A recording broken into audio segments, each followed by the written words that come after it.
की सॉलिड म्हणजे काय, मग सॉलिडला आपण क्लासिफाय करतो depending upon the arrangement of constituent particle. मग कोणते सॉलिड होते तर क्रिस्टलाइन सॉलिड आणि अमॉर्फस सॉलिड. मग पुढे क्रिस्टलाइन सॉलिडला आपण डिपेंडिंग अपॉन क्रिस्टलाइन सॉलिडमध्ये कॉन्स्टिट्युएंट पार्टिकल कोणते आहेत त्यावर क्लासिफाय केलं. आता आपण काय बघायचं आहे तर क्रिस्टलाइन सॉलिड्स आपण डिस्कस करायचं आहे.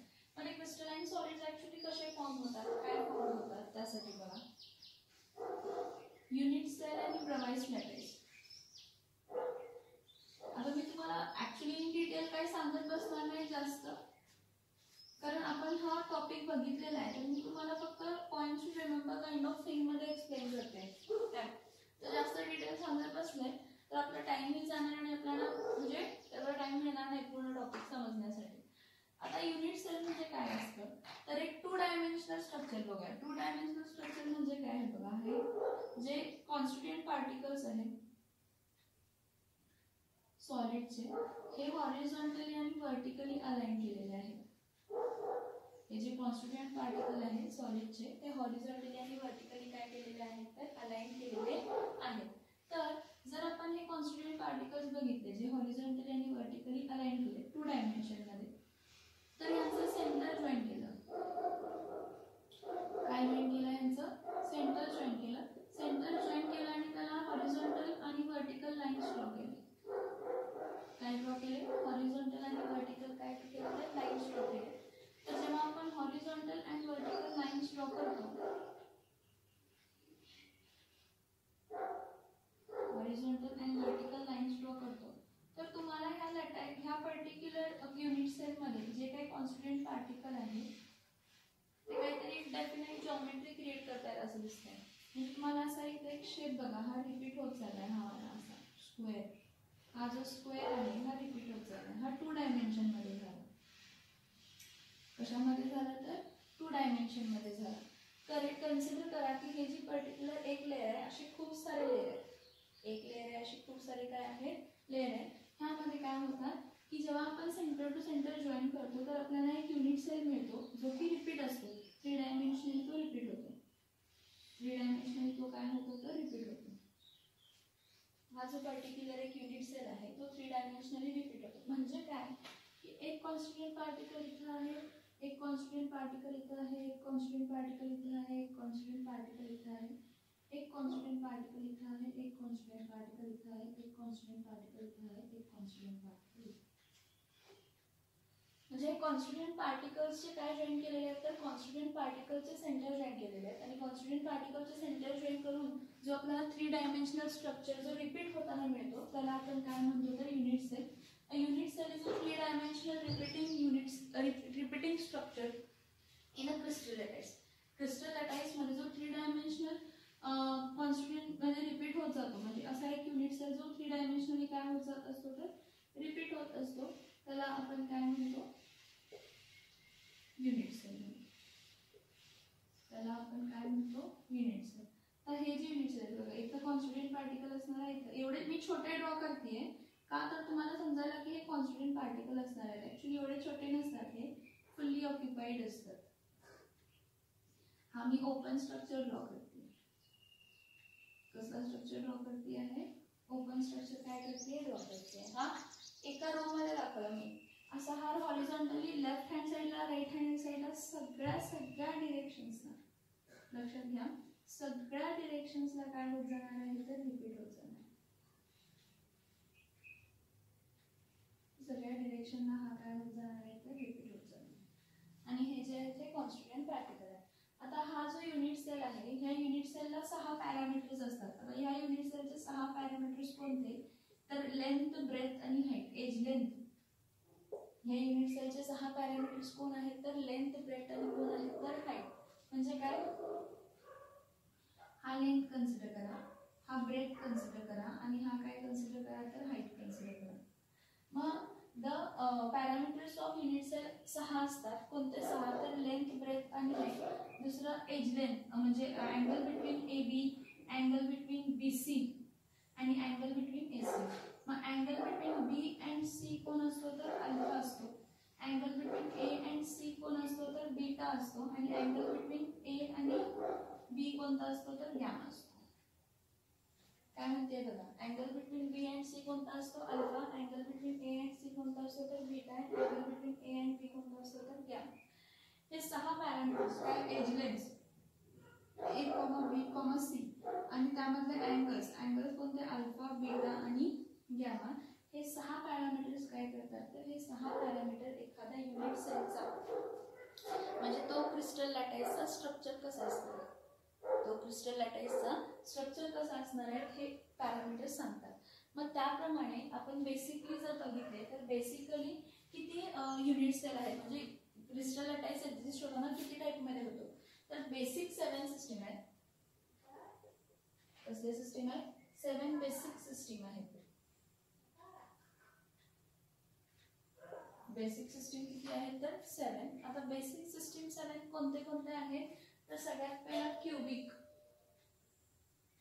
पहिला कोणता आहे क्यूबिक. या क्यूबिक मध्ये काय असतं, A = B = C असतं अँड अल्फा = बीटा = गॅमा = किती असतं तर 90 डिग्री असतं.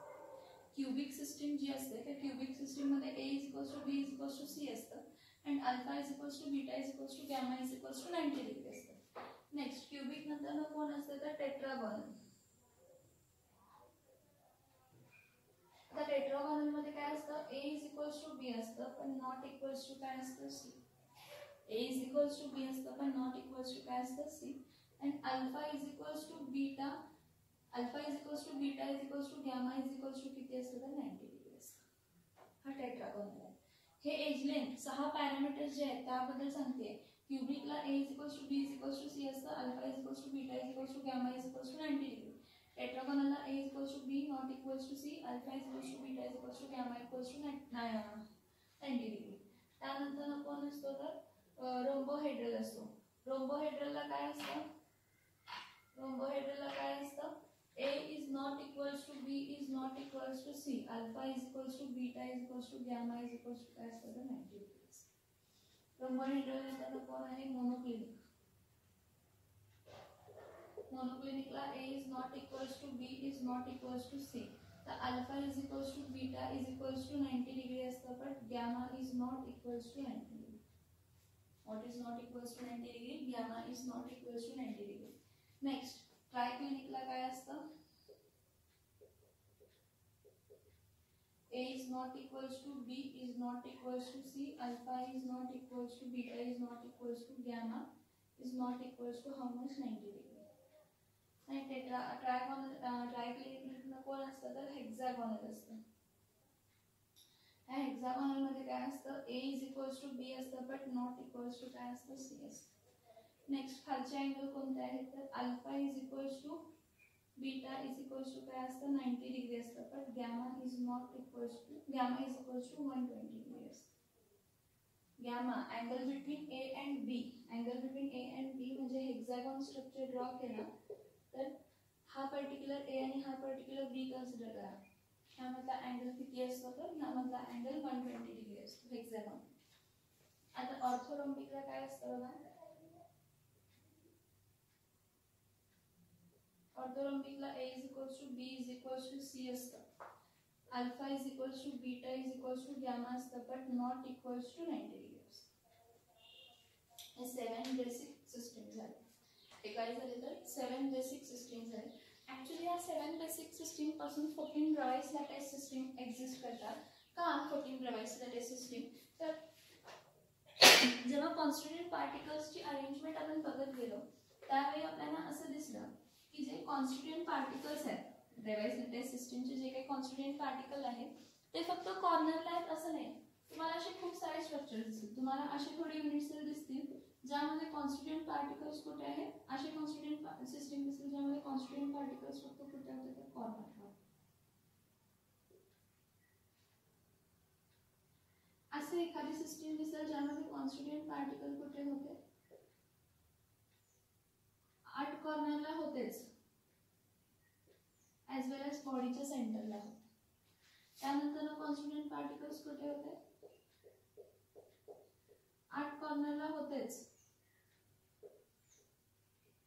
ॲज वेल एज फेस सेंटरला म्हणजे सगळ्या फेसेसच्या सेंटरला, सगळ्या फेसेसच्या सेंटरला, सगळ्या फेस फेसेसच्या सेंटरला, सगळ्या फेसेसच्या सेंटरला, सगळ्या फेसेसच्या सेंटरला अशा युनिट सेलला किती फेस असतात तर 6 फेस असतात.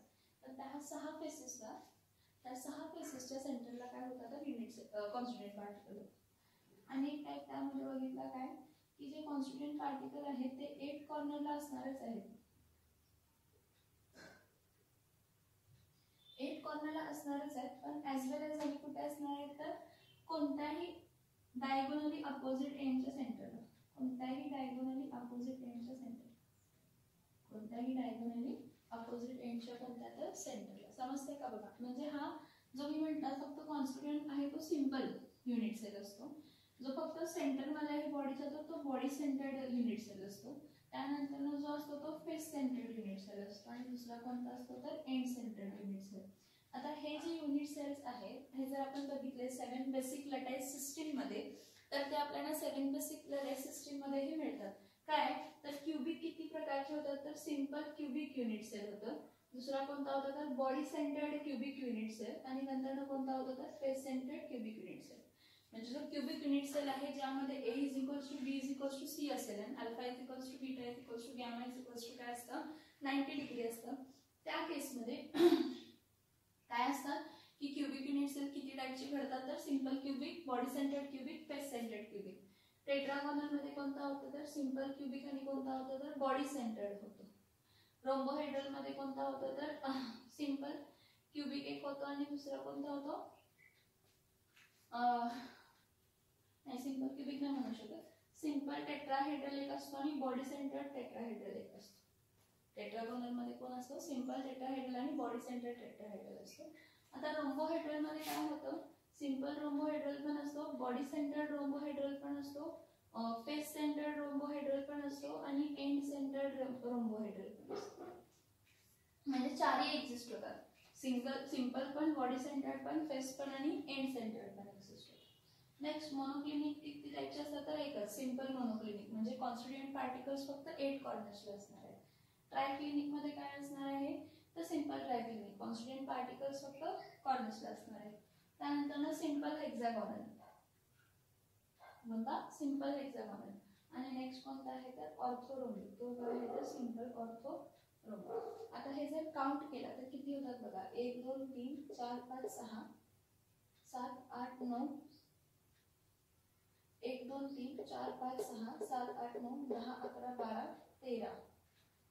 हा मोनोक्लिनिक मध्ये दोन असतात सिंपल मोनोक्लिनिक आणि end centred monoclinic. Sorry monoclinic मध्ये दोन असतात सिंपल मोनोक्लिनिक आणि एंड सेंटर्ड मोनोक्लिनिक. असे टोटल एक्झिस्ट ब्रवाइस लटाईज किती एक्झिस्ट होतात 1 2 3 4 5 6 7 8 9 10 11 12 13 14 म्हणजे टोटल किती 14 ब्रवाइस लटाईज. कशी सिस्टीम एक्झिस्ट होतात तर 14 ब्रवाइस लटाईज सिस्टीम काय होत असतात तर एक्झिस्ट होत असतात.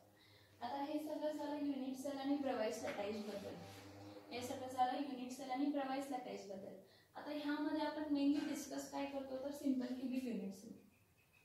ह्यामध्ये आपण डिस्कस काय करतो तर सिंपल क्यूबिक युनिट सेल. आता सिंपल क्यूबिक युनिट सेल मध्ये आपण काय डिस्कस करतो की सिंपल क्यूबिक युनिट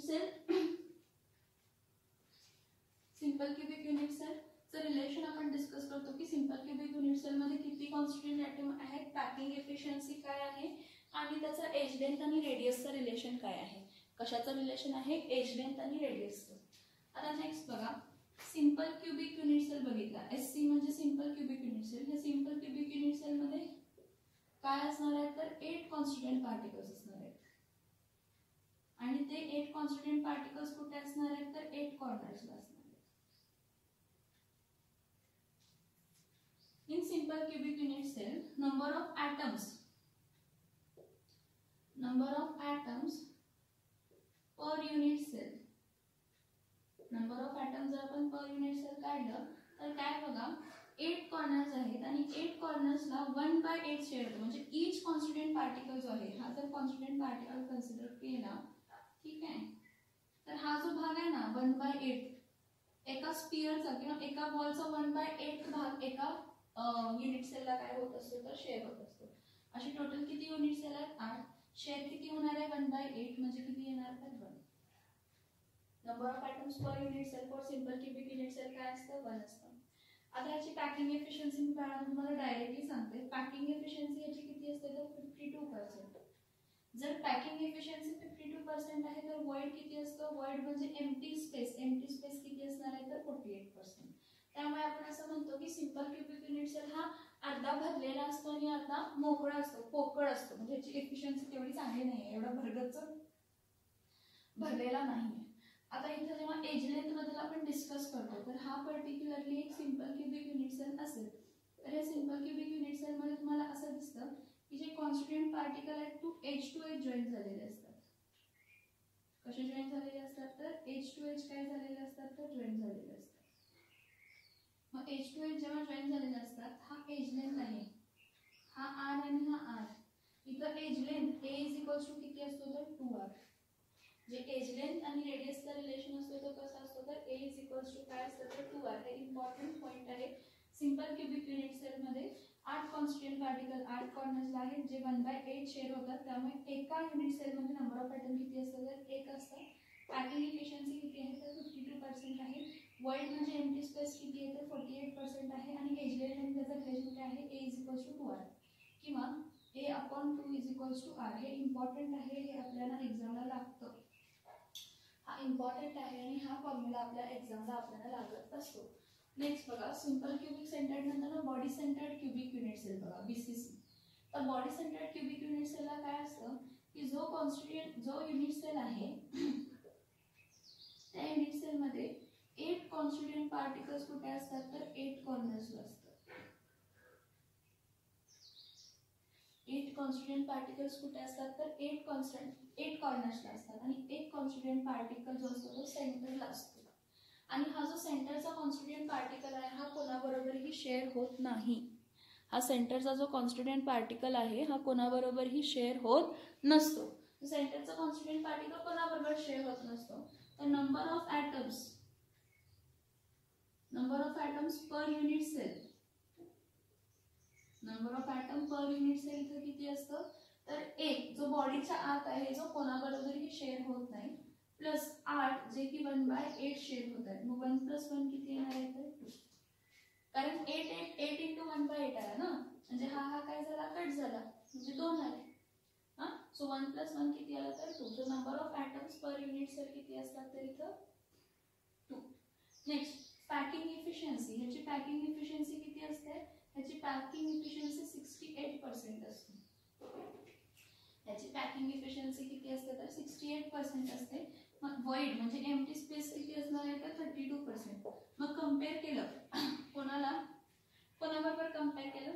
इथं जर कंपेअर केलं कोणाबरोबर कंपेअर केलं तर सिंपल क्युबिक युनिट सेल बरोबर जर कंपेअर केलं तर body centred cubic unit cell जरा भरलेलं असतं त्यापेक्षा. कारण एक कॉन्स्टिट्यूएंट पार्टिकल सेंटरला आला ना, मग त्याने ती जागा ऑक्युपाय केली म्हणजे एम्प्टी स्पेस कमी झाली आणि पॅकिंग एफिशियन्सी काय झाली वाढली. आता इथं एज लेंथचं रिलेशन मी डायरेक्टली देते, तुम्ही डायरेक्टली तो पार्ट करायचा. ए इज इक्वल्स टू काय असतं 4/√3 काय असतं तर r असते. Edge length is equals to A is equals to काय असतं 4/√3 r. Therefore r is equals to काय असते तर √3/4 a. Radius of a body centred cubic unit cell. जर रेडियस घेतला body centred cubic unit cell मधला जो कॉन्स्टिट्यूएंट पार्टिकल आहे त्याचा जर रेडियस फाइंड करायचा असेल तर r इज इक्वल्स टू काय असतं तर √3/4 a. काय असतो √3/4 a असतो. हा सिंपल झाला. नेक्स्ट बॉडी सेंटर्ड झाला आणि त्यानंतर आता बघणार आहे तो कोणता तर फेस सेंटर्ड. आपण फक्त सिंपल क्युबिक डिस्कस करतोय. कशाबद्दल डिस्कस करतोय तर सिंपल क्युबिक बद्दल काय करतोय तर डिस्कस करतोय. तर सिंपल क्युबिक मध्ये क्युबिक डिस्कस करतोय. क्युबिक मध्ये सिंपल क्युबिक युनिट सेल बघितला, दुसरा कोणता बघितला तर body centred cubic unit cell बघितला. आता कोणता बघूया तर face centred cubic unit cell FCC. कोणता आहे FCC म्हणजे कोणता आहे तर face centred cubic unit cell. आता फेस सेंटर्ड क्युबिक युनिट सेलचा जर आपण विचार केला तर face centred cubic unit cell मध्ये काय असतं की एक युनिट सेल आहे, त्या युनिट सेल मध्ये 8 कॉन्स्टिट्यूएंट पार्टिकल्स कुठे असतात तर 8 कॉर्नर्सला असतात. 8 कॉन्स्टिट्यूएंट पार्टिकल्स कुठे असतात तर 8 कॉर्नर्सला असतात. आणि दर फेसच्या सेंटरला एक कॉन्स्टिट्युएंट पार्टिकल असतं. दर फेसच्या सेंटरला एक कॉन्स्टिट्युएंट पार्टिकल असतं. दर फेसच्या सेंटरला एक कॉन्स्टिट्युएंट पार्टिकल असतं. दर फेसच्या सेंटरला एक कॉन्स्टिट्युएंट पार्टिकल असतं. असं जर बघितलं मग number of atoms per unit cell, number of atoms per unit cell काय असणार आहे बघा. 8 कॉन्स्टिट्युएंट पार्टिकल आहे जे 1/8 आहेत, शेअर होत आहेत 8 कॉर्नरला. 8 कॉन्स्टिट्युएंट पार्टिकल 1 2 3 4 5 6 7 आणि हा काय झाला 8. 8 कॉन्स्टिट्युएंट पार्टिकल 1/8 शेअर होत आहेत प्लस टोटल बेसिस किती आहेत 6. ते 6 कॉन्स्टिट्युएंट पार्टिकल जे आहेत ना एका ह्याला ते शेअर होताना कसे होतात, हा असा अर्धा अर्धा शेअर होतात. म्हणजे जर 2 युनिट सेल आहेत इथे बघा काय, हा 2 युनिट सेल आहेत तर या 2 युनिट सेल मध्ये इथं अर्धा आणि इथं अर्ध काय होत असतं तर शेअर होत असतं. सो 6 इंटू काय येतं तर 6 इंटू 1/2. मग 8 इंटू 1/8 काय येतं 1. 6 इंटू 1/2 काय येणार आहे तर 3. सो 1/3 काय येणार आहे तर 4. मग total constituent particle number of atoms per unit cell for face centred cubic unit cell किती असतात तर 4. त्यावर जर पॅकिंग एफिशियन्सी फाइंड केली तर पॅकिंग एफिशियन्सी याची किती असते तर 74%. पॅकिंग एफिशियन्सी याची किती असते 74%. कारण 4 कॉन्स्टिट्युएंट पार्टिकल असतात. एका युनिट सेल मध्ये टोटल किती कॉन्स्टिट्युएंट पार्टिकल असतात 4, त्यामुळे तो जास्त भरलेला असतो. पॅकिंग एफिशियन्सी किती असते 74%. आणि वॉइड किती असते तर वॉइड तर 26% असते. वॉइड किती पर्सेंट असते तर 26% असते. नेक्स्ट पॅकिंग एफिशियन्सी 74%, वॉइड किती झालं तर 26% झालं. नेक्स्ट आपण काय त्यातलं बघायचं तर रेडियसचं relation. Radius is equals to काय असतं, radius is equals to a/2√2 किंवा a इज इक्वल्स टू काय असतं तर 2√2r असतं. एज लेंथ जी असते, एज लेंथ मध्ये समजते का बघा, हा जो युनिट सेल आहे ह्या युनिट सेल मधली एज लेंथ म्हणजे हे, हा पण ए आहे, हा पण ए आहे आणि हा पण ए आहे. a इज इक्वल्स टू काय असतं तर 2√2r असते. a इज इक्वल्स टू काय असतं 2√2r. मग r इज इक्वल्स टू काय असतं तर a/2√2. म्हणजे एखाद्या face centred cubic unit cell मध्ये r इज इक्वल्स टू काय असतं a/2√2 असतं किंवा a इज इक्वल्स टू काय असतं तर 2√2 काय असतं तर r असतं. इथपर्यंत समजलं का बघा. Simple cubic unit cell, body centred cubic unit cell आणि face centred cubic unit cell मध्ये जे अरेंजमेंट असणार आहे त्या अरेंजमेंटचे रिलेशन्स काय केलेले आहेत तर सांगितलेले आहे. काय सांगितलेले आहे, अरेंजमेंटचे रिलेशन्स काय केलेले आहेत तर सांगितलेले आहेत. आता next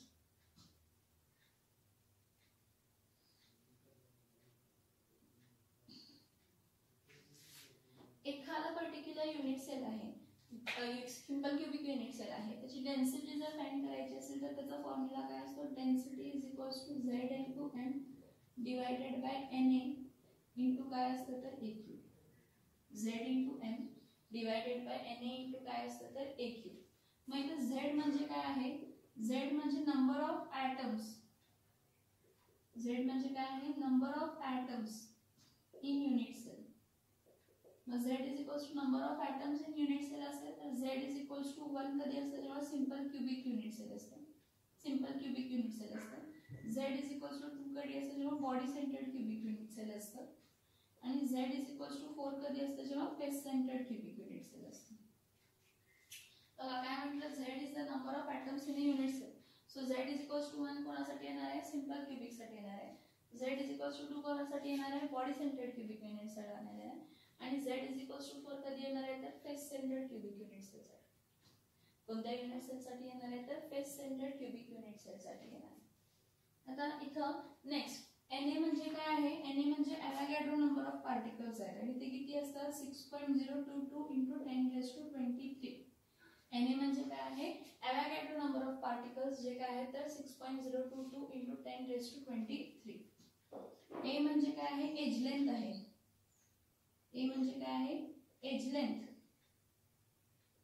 of units.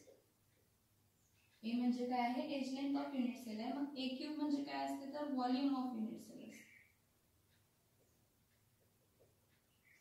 Volume of काय असते युनिट सेल असते. आणि M म्हणजे काय असतं तर ॲटॉमिक मास. किंवा मोलार मास. ॲटॉमिक मास किंवा काय असतो तर मोलार मास असतो. ए म्हणजे काय असतो ए किंवा एम. ऍक्च्युली ए आपण घेत नाही, एम घेतो. एम म्हणजे काय असतो ॲटॉमिक मास किंवा मोलार मास. जो काही युनिट सेल आहे त्याचा ॲटॉमिक मास किंवा काय असतो तर मोलार मास असतो. आता जेव्हा पॅकिंग होते सॉलिड्समध्ये जेव्हा पॅकिंग होते त्यावेळी ती पॅकिंग 3 डायमेन्शन मध्ये कोणते कोणते टाइपचे असते. ए टाइप. तर ए टाइप 3 डायमेन्शन मध्ये 3 डायमेन्शन मध्ये जेव्हा पॅकिंग ए टाइप असते तेव्हा क्यूबिक स्ट्रक्चर असतो. स्ट्रक्चर कोणता असतो क्यूबिक असतो. कोऑर्डिनेशन नंबर म्हणजे एखादा जो स्फियर आहे सेंटरला किंवा साइडला, सेंटरला मोस्टली टर्मिनल एंडच्या बाजूचा जो स्फियर आहे त्या स्फियरला आणि किती कॉन्स्टिट्यूएंट पार्टिकल जॉईन होतात तर क्यूबिक स्ट्रक्चर मध्ये किती असतात तर 8 असतात. 8 1 2 3 4 त्या लेयर मध्ये 4 1 2 4 6 असतं त्याचं कोऑर्डिनेशन नंबर. ए टाइप 3 डायमेन्शनल स्ट्रक्चर मध्ये ए टाइप 3 डायमेन्शनल स्ट्रक्चर जो असतो त्यामध्ये क्यूबिक स्ट्रक्चर असतो त्याचा कोऑर्डिनेशन नंबर किती असतो तर 6. आता 3 डायमेन्शनल ज्यामध्ये एबी टाइप ऑफ पॅकिंग असते त्या एबी टाइप ऑफ पॅकिंगला आपण काय म्हणतो तर हेक्सागोनल पॅकिंग. त्यामध्ये HCP म्हणतो, हेक्सागोनल क्यूबिक क्लोज्ड पॅकिंग म्हणतो. आता या हेक्सागोनल क्यूबिक क्लोज्ड पॅकिंगला कोऑर्डिनेशन नंबर किती असतो तर हेक्सागोनल क्यूबिक क्लोज्ड पॅकिंगला कोऑर्डिनेशन नंबर 12 असतो. हेक्सागोनल क्यूबिक क्लोज्ड पॅकिंगला कोऑर्डिनेशन नंबर काय असतो 12 असतो. आता जर 3 डायमेन्शनल अरेंजमेंट बघितलं तर एबीसी टाइप बघितलं अरेंजमेंट तर एबीसी म्हणजे cubic closed packing CCP. Cubic structure वेगळं, सिंपल क्यूबिक वेगळं, त्याचं कोऑर्डिनेशन नंबर 6 आहे. एबी अरेंजमेंट आहे त्यामध्ये कोऑर्डिनेशन नंबर किती आहे 12 आहे. आणि एबीसी जे असतं क्यूबिक क्लोज पॅकिंग त्यामध्ये पण कोऑर्डिनेशन नंबर किती असतं तर 12 असतं. त्यामध्ये पण कोऑर्डिनेशन नंबर किती असतं 12 असतं. इथपर्यंत समजलं का? काय डाऊट आहे का इथपर्यंत? इथपर्यंत समजलं का? काय डाऊट आहे का इथपर्यंत?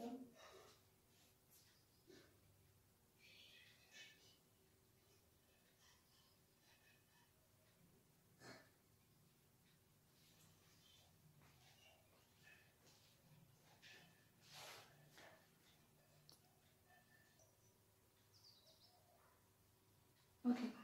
आता बघा जेव्हा हा पर्टिक्युलर अरेंजमेंट होते ना 3 डायमेन्शनल ए टाइप एबी टाइप किंवा एबीसी टाइप जेव्हा अरेंजमेंट होते त्यावेळी वॉइड्स फॉर्म होतात.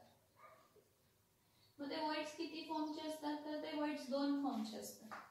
कोणते 2 फॉर्म असतात तर टेट्राहेड्रल वॉइड एक असतो, टेट्राहेड्रल वॉइड असतो आणि दुसरा कोणता असतो तर ऑक्टाहेड्रल वॉइड असतो.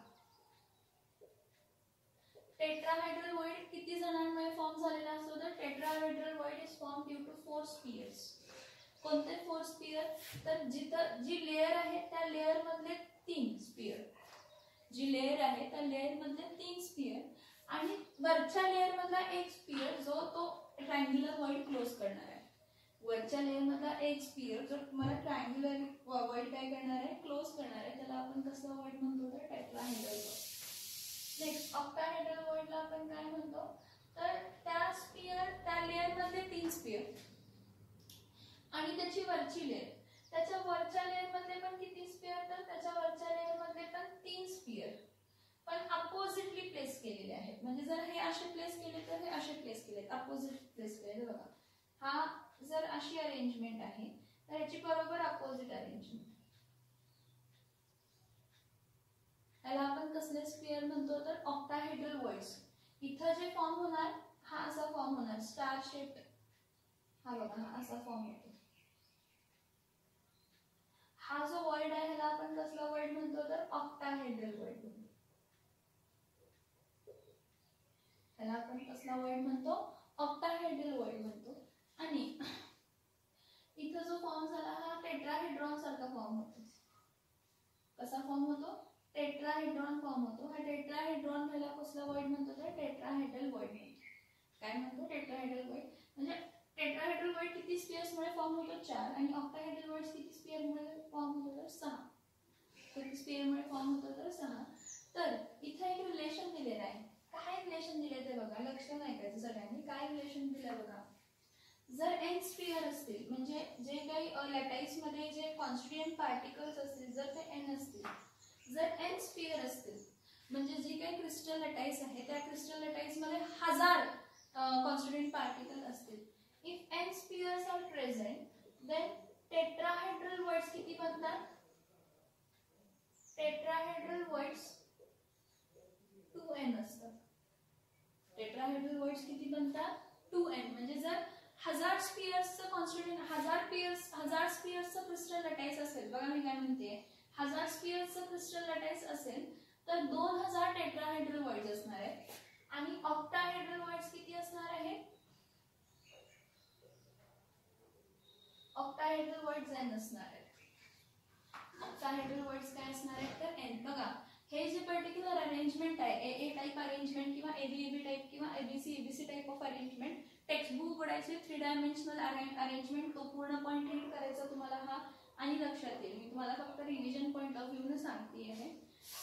एक लक्षात घ्या, HCP असू दे किंवा क्यूबिक क्लोज पॅकिंग असू दे, हे HCP आणि क्यूबिक क्लोज पॅकिंग कसे असतात? Face centred cubic unit cell असतात आणि त्यामध्ये Z किती असतं? 4. हे डायरेक्टली ते देत नाही, हे लक्षात ठेवायचं की जे हेक्सागोनल क्यूबिक क्लोज पॅकिंग आहे किंवा face centred cubic close packing आहे त्यामध्ये Z काय असतं? 4. म्हणजे हे कसले पॅकिंग अरेंजमेंट असतं तर ह्यामध्ये FCC cubic close face centred cubic packing असतं. कसलं पॅकिंग असतं तर फेस सेंटर्ड क्यूबिक पॅकिंग असतं. आता ज्या केस मध्ये पर्टिक्युलर कॅटायन्स टू एनायन्स असतात ना, त्या कॅटायन्स टू एनायन अरेंजमेंट वरनं काय केलेलं आहे तर कोऑर्डिनेशन नंबर दिलाय, त्याचा रेडियस रेशो दिलाय, मग तो स्ट्रक्चर कोणता फॉर्म करणार, काय कसं फॉर्म करणार, स्ट्रक्चर कोणता तो काय करणार आहे तर फॉर्म करणार आहे असं दिलेलं आहे. बघा कोऑर्डिनेशन नंबर म्हणजे काय की एखादा स्फिअर कितीला आणि किती जणांना टच होतोय. कोऑर्डिनेशन नंबर नंतर ना जॉमेट्री नंतर ना रेडियस रेशो इथं काय आहे, रेडियस रेशो म्हणजे ratio of cation to radius of anion. Radius ratio म्हणजे इथं काय आहे, radius of cation to radius of anion आहे रेडियस रेशो. आणि एक्झाम्पल्स काय आहे तर एक्झाम्पल. आता कोऑर्डिनेशन नंबर किती असतात? कोऑर्डिनेशन नंबर एक तर 2 असतं, कोऑर्डिनेशन नंबर एक तर काय असतं 2 असतं किंवा 3 असतं किंवा 4 असतं किंवा 6 असतं किंवा 8 असतं. कोऑर्डिनेशन नंबर कोणतं असतं? 2 असतं किंवा 3 असतं किंवा 4. मी 4 दोनदा लिहिते कारण जे वॉइड्स फॉर्म होतात ना जॉमेट्री 2 टाइपची, एक स्क्वेअर प्लॅनर एक होतं आणि एक टेट्राहेड्रल. एक 8 असतं आणि एक 12 असतं. ऍक्च्युली 6 पण असायला पाहिजे, 8 आणि 12.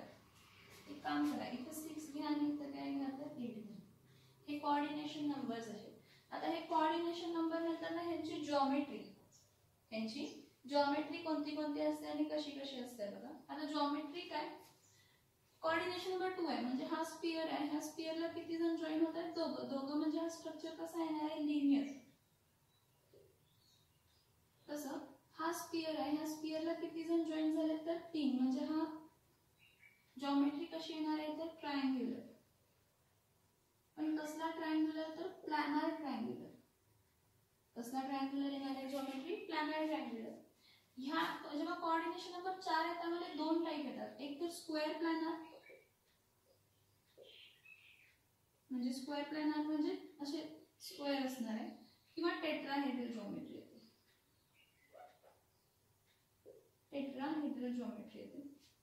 नेक्स्ट कोऑर्डिनेशन नंबर जेव्हा 6 असतो त्यावेळी ऑक्टाहेड्रल जॉमेट्री असते, ऑक्टाहेड्रॉन फॉर्म ऑक्टाहेड्रल जॉमेट्री. आणि कोऑर्डिनेशन नंबर जेव्हा 1 असते तेव्हा body centred cubic unit cell ची जॉमेट्री असते. जॉमेट्री कोणती असते तर बॉडी सेंट्रिक क्यूबिक ची जॉमेट्री असते.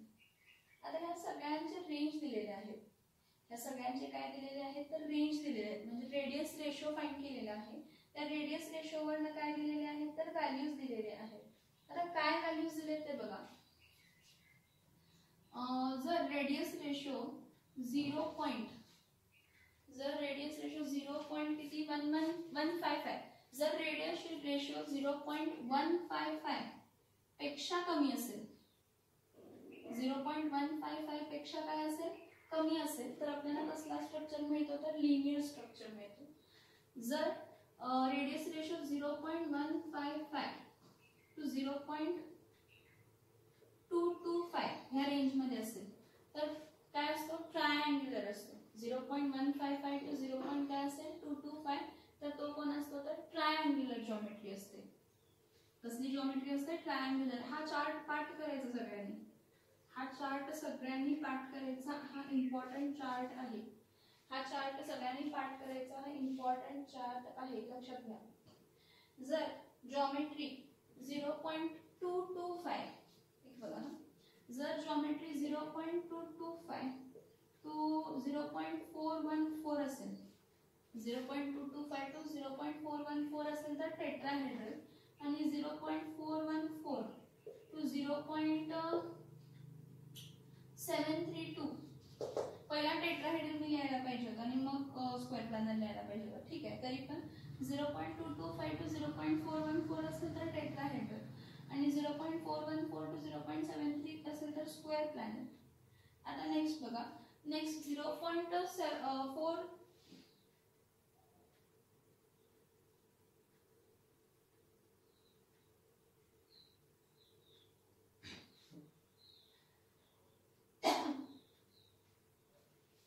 इथं बघा ऑक्टाहेड्रलला जर व्हॅल्यू 0.414 टू 0.732 ह्या रेंज मध्ये असेल तर दोघांची रेंज सेम आहे स्क्वेअर प्लॅनरची, पण इथं कोऑर्डिनेशन नंबर 4 असायला पाहिजे, इथं कोऑर्डिनेशन नंबर काय असायला पाहिजे 6. ओके, जर हा साइडला ठेवा, काय मी हे जर अनेकदा चेक करते, मला हा डाऊटफुल वाटतोय, चेक करते. जर रेंज 0.225 टू 0.414 असेल तर टेट्राहेड्रल असेल. जर व्हॅल्यू 0.414 टू 0.732 असेल तर तो ऑक्टाहेड्रल वॉइड असेल, आणि जर पीसीसी असेल तर त्याची व्हॅल्यू 0.732 टू 0.999 च्या मध्ये असते. रेडियस रेशो, रेडियस रेशो म्हणजे काय, कॅटायन टू एनायन चा रेशो. कसला रेशो, कॅटायन टू एनायन चा जो रेशो आहे तो ह्या रेंज मध्ये असेल तर त्याचा कोऑर्डिनेशन नंबर आणि त्याची जॉमेट्री, त्याचा कोऑर्डिनेशन नंबर आणि त्याची जॉमेट्री. हा स्क्वेअर प्लॅनर मला थोडं डाऊटफुल वाटतंय, थोडं डाऊटफुल म्हणजे ह्याची व्हॅल्यू ऍक्च्युअली पाहिजे 0.225 टू 0.414 असायला पाहिजे, पण त्यांनी वेगळी दिली आहे, त्यामुळे मला तो थोडंसं डाऊटफुल वाटतंय. आणि थोडंसं डाऊटफुल वाटतं तर आपण त्याला साईडलाच ठेवूया. काय करूया, आपण त्याला साईडलाच ठेवूया. आता तुमचा होमवर्क यासाठी हे आहे की ह्याचे जे एक्झाम्पल्स आहेत ना, ह्याचे जे एक्झाम्पल्स आहेत हे एक्झाम्पल्स तुम्ही फाइंड आउट करायचे आहेत. म्हणजे कोऑर्डिनेशन नंबर जर 2 असेल तर जॉमेट्री लिनियर आहे, मग त्यासाठी कोणता एक्झाम्पल, कोऑर्डिनेशन नंबर 3 असताना काय, कोऑर्डिनेशन नंबर 4 असताना काय, कोऑर्डिनेशन नंबर 5 असताना काय, हे अरेंजमेंट तुम्ही काय करा तर हे रिलेशन्स तुम्ही काय करा तर फाइंड आउट करा. हे रिलेशन्स तुम्ही काय करा तर फाइंड आउट करा. हा एक इम्पॉर्टंट पॉइंट होता ह्यामधला, हा ह्यामधला एक इम्पॉर्टंट पॉइंट होता, त्यामुळे मी तुम्हाला सांगितलेला आहे तो. नेक्स्ट बघा, नेक्स्ट आपण बघूया क्रिस्टल डिफेक्ट्स. नेक्स्ट आपण काय बघूया तर क्रिस्टल डिफेक्ट्स बघूया. आता क्रिस्टल डिफेक्ट म्हणजे काय, तर क्रिस्टल डिफेक्ट कशामुळे एक्झिस्ट होतो किंवा काय एक्झिस्ट होतो हे तुम्ही मला सांगायला पाहिजे. Why does crystal defect exist, crystal defect exist का होतो, जर रेट ऑफ क्रिस्टलायझेशन फास्ट असेल, जर रेट ऑफ क्रिस्टलायझेशन काय असेल फास्ट असेल तर आपल्याला काय मिळतात तर क्रिस्टल डिफेक्ट मिळतात. मग ते क्रिस्टल डिफेक्ट मेनली 3 टाइप मध्ये क्लासिफाय केलेले होते. क्रिस्टल डिफेक्ट मेनली किती टाइप मध्ये क्लासिफाय केलेले होते, 3 टाइप मध्ये काय केलेले होते तर क्लासिफाय केलेले होते. मग कोणते क्रिस्टल डिफेक्ट होते तर पॉइंट डिफेक्ट, लाइन डिफेक्ट आणि plane defect. Point defect, line defect आणि कोणता होता तर प्लेन डिफेक्ट होता. हे 3 आपण बघितलेले होते. आता ह्यामध्ये point defect, line defect, plane defect, हा लाइन डिफेक्ट आणि प्लेन डिफेक्ट तर आपण बघत नाही, पण पॉइंट डिफेक्ट आपण इन डिटेल मध्ये बघितलेला आहे. पॉइंट डिफेक्ट परत मेनली किती टाइप मध्ये क्लासिफाय करतो, 2-3 टाइप मध्ये. Stoichiometric defect, stoichiometric point defect, त्यानंतर ना इम्प्युरिटी डिफेक्ट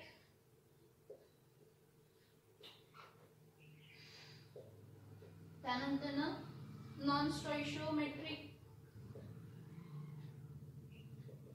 पॉइंट डिफेक्ट. आता स्टॉइशियोमेट्रिक पॉइंट डिफेक्ट मध्ये आपण कोणते कोणते बघितले तर vacancy defect, interstitial defect,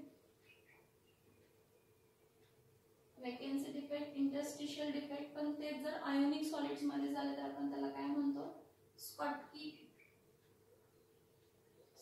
defect. त्यानंतर ना फ्रेंकेल्स डिफेक्ट. स्कॉटकी डिफेक्ट आणि कोणते आहे तर फ्रेंकेल्स डिफेक्ट. त्यानंतर ना impurity defect. Impurity defect mainly किती टाइपचे असतात तर 2 टाइपचे असतात. Substitutional impurity defect,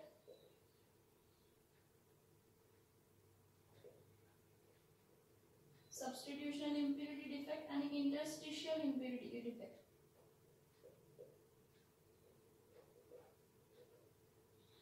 Substitutional impurity defect and interstitial impurity defect. Non stoichiometric point defect किती टाइपचे असतात 2 डिफेक्ट असतात. मेटल एक्सेस डिफेक्ट आणि मेटल डेफिशियन्सी डिफेक्ट.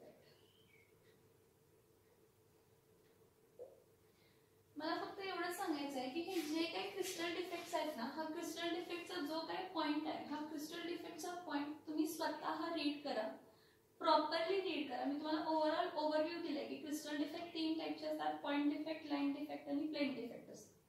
मग त्यामध्ये आपण लाईन डिफेक्ट आणि प्लेन डिफेक्ट तर कन्सिडर करत नाही. आपण कोणते डिफेक्ट कन्सिडर करतो तर पॉइंट डिफेक्ट कन्सिडर करतो. पॉइंट डिफेक्ट मेनली किती टाइप मध्ये क्लासिफाय केलेले आहेत तर 3 टाइप मध्ये. Stoichiometric point defect, impurity point defect आणि नॉन स्टॉइशियोमेट्रिक पॉइंट डिफेक्ट. आता स्टॉइशियोमेट्रिक पॉइंट डिफेक्ट आहे परत किती टाइप मध्ये क्लासिफाय केले तर 4. वॅकन्सी डिफेक्ट म्हणजे स्कॉटकी डिफेक्ट जेव्हा तो आयोनिक सॉलिड्स मध्ये होतो.